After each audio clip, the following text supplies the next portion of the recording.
Hi everyone, my name is Sophie.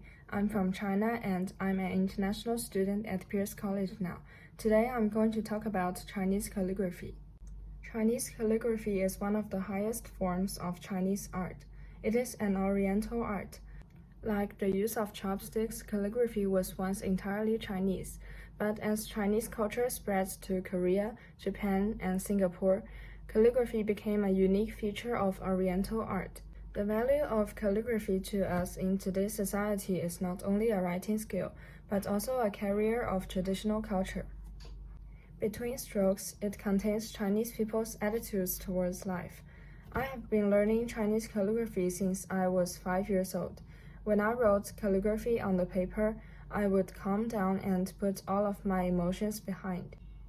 Chinese calligraphy also has a great historical significance. It not only reflects the development process of Chinese culture, but also Chinese society.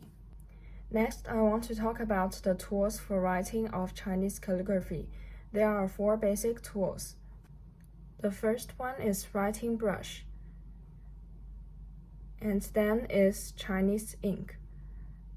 The third one is ink slab, and the last one is xuan paper, or we can say rice paper. In Chinese, we call these 4 things 笔墨纸砚.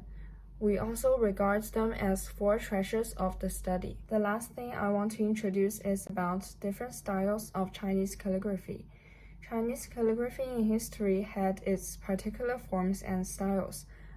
The first one is seal script. This is one of the oldest styles. The second one is clerical script. It was very popular in Han Dynasty.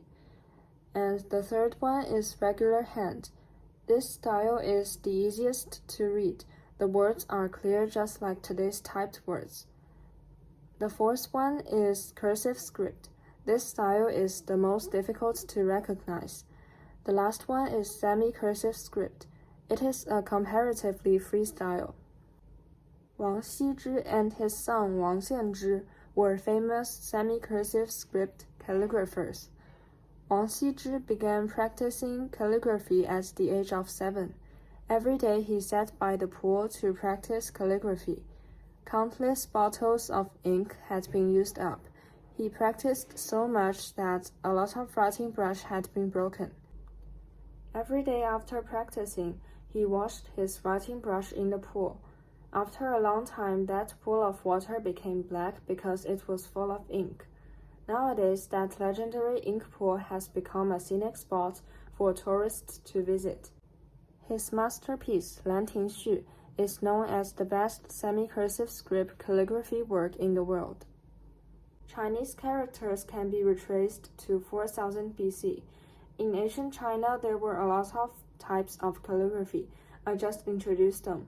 But nowadays, almost everyone only writes regular hand. For people nowadays, calligraphy is a hobby and interest, but its health significance has to be mentioned. Long-term practice of Chinese calligraphy can not only cultivate a peaceful mind, but also increase our cultural accomplishment, which is commonly referred to as the cultural temperament. Chinese calligraphy is the thing I want to introduce today. Thanks for listening.